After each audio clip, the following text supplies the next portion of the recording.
नमस्कार. DS4 news Yeola या चॅनलमध्ये स्वागत आहे. येवला तहसील कार्यालयात शिक्षक आमदार किशोर दराडे व माजी आमदार नरेंद्र दराडे यांच्या प्रमुख उपस्थितीत आयोजित केलेली आमसभा आज विविध लोकप्रश्नांवरून प्रचंड गाजली. या आमसभेसाठी प्रांताधिकारी बाबासाहेब गाडवे, तहसीलदार आबा महाजन, गटविकास अधिकारी संदीप वायाळ यांच्यासह विविध विभागांचे प्रशासकीय अधिकारी आणि कर्मचारी उपस्थित होते. तालुक्यातून मोठ्या संख्येने उपस्थित राहिलेल्या जनतेने समस्यांची झोड उठवत प्रशासकीय अधिकाऱ्यांच्या धीम्या आणि उदासीन कारभारावर जाहीर नाराजी व्यक्त केली. या गाजलेल्या आमसभेत 38 गाव पाणीपुरवठा योजना चर्चेच्या केंद्रस्थानी राहिली. समिती बरखास्त आणि वाढीव पाणीपट्टी रद्दचा निर्णय. तालुक्यातून आलेल्या ग्रामस्थांनी थेट 38 गाव पाणीपुरवठा योजना समितीवर तीव्र आक्षेप घेतला. ही समिती त्वरित बरखास्त करण्याची आणि वाढीव पाणीपट्टी तात्काळ मागे घेण्याची आक्रमक मागणी ग्रामस्थांनी लावून धरली. जनतेच्या आक्रमक रोषाची दखल घेत जोपर्यंत नवीन समितीची स्थापना होत नाही तोपर्यंत वाढीव पाणीपट्टी पूर्णपणे रद्द राहील अशी घोषणा गटविकास अधिकारी संदीप वायाळ यांनी आमसभेत केली. इतर समस्यांचा पाढा आणि ग्रामस्थांची हेळसांड. याचबरोबर गायगोठा, घरकुल आणि रस्ता कामांमध्ये भ्रष्टाचाराचे गंभीर प्रश्न ग्रामस्थांनी उपस्थित केले.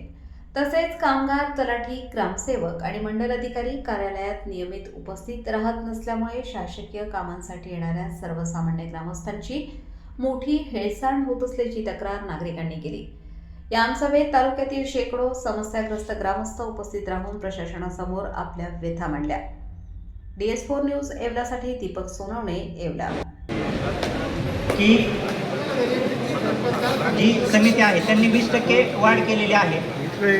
तर याच्यामध्ये समिती तुमचं म्हणणं काय एकदम क्लिअर आहे की द्या समिती एकदम योग्य आहे म्हणून काहीतरी कागद द्या तुम्ही आम्हाला. नुसतं बोललं म्हणजे झालं. तुमचं म्हणणं आहे समिती अधिकृत आहे तर अधिकृत देऊन टाका. 11 वर्ष झाले तुम्ही सांगायचं तर 10 वर्ष आली कोणत्या प्रकारची वाढ झाली नाही. म्हणजे समिती इतके दिवस असू शकते का? त्याचं आम्हाला उत्तर द्या ना तुम्ही. मर्यादा आहे ना, काल मर्यादा ठरली की नाही? समितीचा किती दिवस कार्यकाळ असला पाहिजे? शासनाने काही नियम दिले आहे का नाही?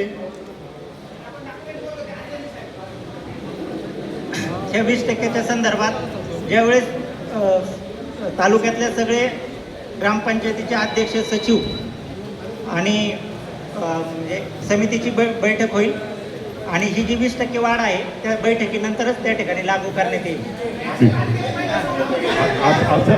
असं उत्तर नको. मीटिंग घ्या तुम्ही. मीटिंग घेऊन तुमचा अधिकृत झालेला अध्यक्ष त्यांनी वाढवलं ते सगळे लोक जनता स्वीकारतील ना. आता त्याच्यावर असणे कोणत्या प्रकारची 20% लागू होणार नाही एवढं घोषित करा. नाही तर तुम्ही आम्हाला सांगा तिने घेतलेला बॉडीने घेतलेला निर्णय एकदम राजशीर आहे, याच्यात मी इंटरफेअर करत नाही. व्हिडिओ या नात्याने म्हणले की बाकी काय करू नका. ठीक आहे, 20% जी वाढ केलेली आहे त्या मीटिंग होईपर्यंत आम्ही वसुली त्याची थांबवतो. धन्यवाद. प्रोसिडिंग कोण लिहित आहे? प्रोसिडिंग नाव सांगा मला. प्रोसिडिंग लिहिण्याचं नाही म्हणजे लोकांना एक तर दुष्काळ परिस्थिती, पाऊस असून पाणी नाही आणि पाणीपट्टी भरणे इतकी लोकांची ऐपत नाही. ते पैसे कुठून भरणार आहे? ग्रामपंचायतकडे एक तर पैसा नाही आणि अशा परिस्थितीत आपण जर 20% पाणीपट्टी वाढवणार असेल तर अर्थ काय?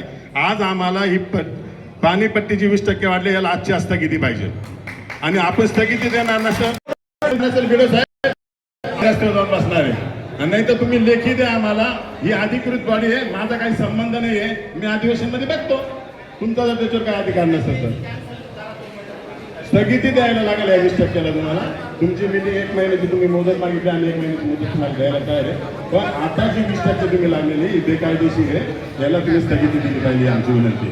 तोपर्यंत मिटिंग चालू होणार नाही.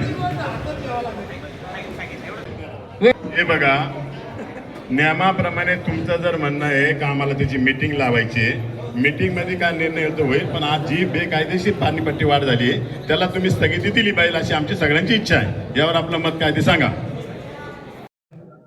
100% ह्या तालुक्यातले बरेच लोक माझ्याकडे सातत्याने पाठपुरावा करत होते. आमचे बरेच प्रश्न प्रलंबित आहे आणि याचा प्रश्नाचा फॉलोअप आम्ही करून सुद्धा सुटत नाही. यात तुम्ही लक्ष घाला.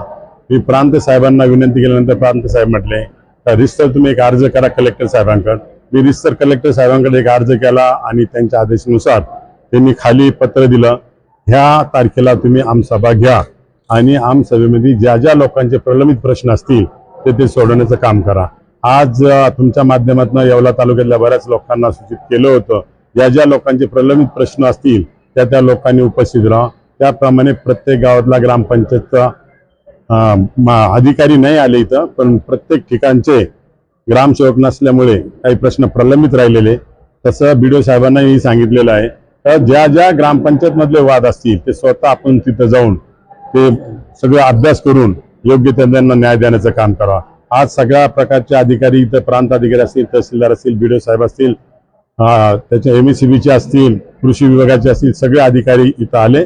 सगळ्या शेतकऱ्यांचे आणि सगळ्या नागरिकांचे प्रश्न समजून घेतले आणि जवळजवळ बरेचसे 70% प्रश्न प्रांत साहेबांनी जागेवर सोडण्याचा प्रयत्न केला. त्याबद्दल सगळ्या टीमचं मी मनापासून आभार व्यक्त करतो. सरांनी असंच आमच्या येवला तालुक्यातल्या शेतकरी बांधव भगिनींना मदत करावी आणि येणाऱ्या काळामध्ये आज हजारांनी जसे लोक आले, येणाऱ्या काळामध्ये मला सुद्धा दरबार घेण्याची किंवा आमसभा घेण्याची गरज पडू नये अशी मी अधिकाऱ्यांच्या मार्फत अपेक्षा व्यक्त करतो. बरेच छोटे छोटे प्रश्न होते, त्यांनी प्रत्येकाने मान्य केले. हे प्रश्न लवकरात लवकर टाइम बॉन्डिंग मध्ये आम्ही ते सोडवणार आहे. BDOने मान्य केले, तसे आदेश प्रांत साहेबांनी दिले, तहसीलदारांनी सांगितलेले, MECBचे वरिष्ठ प्रजापती साहेब असतील त्यांच्याशी चर्चा झाली, संबंधित वरिष्ठ अधिकाऱ्यांशी आणि शेतकऱ्यांची मनमोकळ्यात चर्चा झाल्या. त्याच्यामुळे शेतकरी सुद्धा आमचे समाधानी आहे. कुठला प्रश्न होता जो या ठिकाणी आमसभेमध्ये सुटला गेला? प्रामुख्याने सगळ्यात महत्वाचा ग्रामपंचायत 38 गावांच्या पाणी प्रश्नाची वाढ जी 20% होती ते BDO साहेबांनी मान्य केलं. जोपर्यंत अधिकृत तिथं कमिटी होत नाही आणि त्या कमिटीचा सगळा लोकांजोका आमच्या समोर येत नाही तोपर्यंत 20% ही वाढ होणार नाही. आमसभा घेण्याची वेळ आता प्रांत साहेबांनी सांगितलं कशी येणार नाही आणि जे तालुक्याचे जे काही प्रश्न आहे ते 100% सोडवण्याचे प्रामाणिकपणे ते प्रयत्न करणार असा मलाही त्यांनी शब्द दिलेला आहे. आणि जर नाही सुटले, वेळ आली तर परत घेऊ.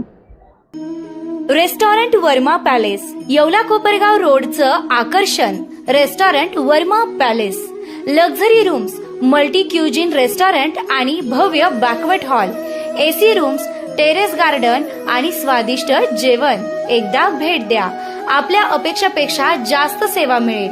ठिकाण येवला कोपरगाव रोड, उपजिल्हा रुग्णालय शेजारी येवला. Restaurant Verma palace.